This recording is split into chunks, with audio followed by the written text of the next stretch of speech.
প্রিয় মুআজ্জিজ হাজি, আপনি কি আল্লাহ তাআলার কাছ থেকে গায়বীভাবে সাহায্য পেতে চান? আপনি বিপদে পড়েছেন কিংবা আপনার পরিবার বিপদে পড়েছে, আপনাকে কেউ সাহায্য করতেছে না। এখন যদি আপনি আল্লাহ তাআলার কাছ থেকে গায়বীভাবে সাহায্য পেতে চান, আল্লাহ নবী সাল্লাল্লাহু আলাইহি ওয়াসাল্লাম আল্লাহ তাআলার কাছ থেকে গায়বীভাবে সাহায্য পাওয়ার জন্য অসংখ্য অগণিত দোয়া শিখিয়ে দিয়েছেন। আল্লাহ নবী সাল্লাল্লাহু আলাইহি ওয়াসাল্লাম বলেন, পৃথিবীর মধ্যে কোনো বান্দা যদি বিপদে পড়ে, পৃথিবীর মধ্যে কোনো ব্যক্তি যদি বিপদে পড়ে, সেজন্য আমার শিখানো এই দুটি আমল করে। আল্লাহ নবী সাল্লাল্লাহু আলাইহি ওয়াসাল্লাম উন্নতভাবে দুটি দোয়া শিখিয়ে দিয়েছেন। আল্লাহ নবী সাল্লাল্লাহু আলাইহি ওয়াসাল্লাম উন্নতভাবে দুটি দোয়া শিখিয়ে দিয়েছেন। ইনশাআল্লাহ আমি আজকে আপনাদেরকে এই দুটি দোয়া শিখাই দিব। গভীর রাতে বা যখন আপনার পরিবার পরিজন সকলে ঘুমিয়ে যাবে, আপনি বুঝতে পারলেন যে আপনি আপনি বিপদে পড়েছেন। গভীর রাত্রিবেলা আপনি একাকিত্বভাবে উঠলেন, একাকিত্বভাবে ওঠার পর ঠান্ডা পানিতে উজু করলেন।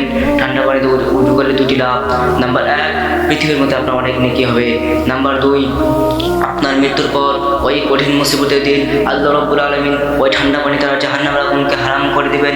এরপর আপনি ঠান্ডা পানিতে উজু করলেন। ঠান্ডা পানিতে উজু করার পর আপনি 2 রাকাত নফল নামাজের জন্য দাঁড়ায় গেলেন। 2 রাকাত নফল নামাজ শেষ করার সঙ্গে সঙ্গে আপনি সালাম ফিরালেন। সালাম ফেরার সঙ্গে সঙ্গে আপনি ইয়া হাইয়্যু ইয়া কাইয়্যুম 100 বার পাঠ করলেন। ইয়া কাইয়্যুম 100 বার পাঠ করলেন। 100 বার পাঠ করার পর আপনি আল্লাহ রাব্বুল আলামিনের কাছে দুহাত তুলে আপনার সকল সমস্যার কথা আপনি আল্লাহ রাব্বুল আলামিনকে খুলে বললেন।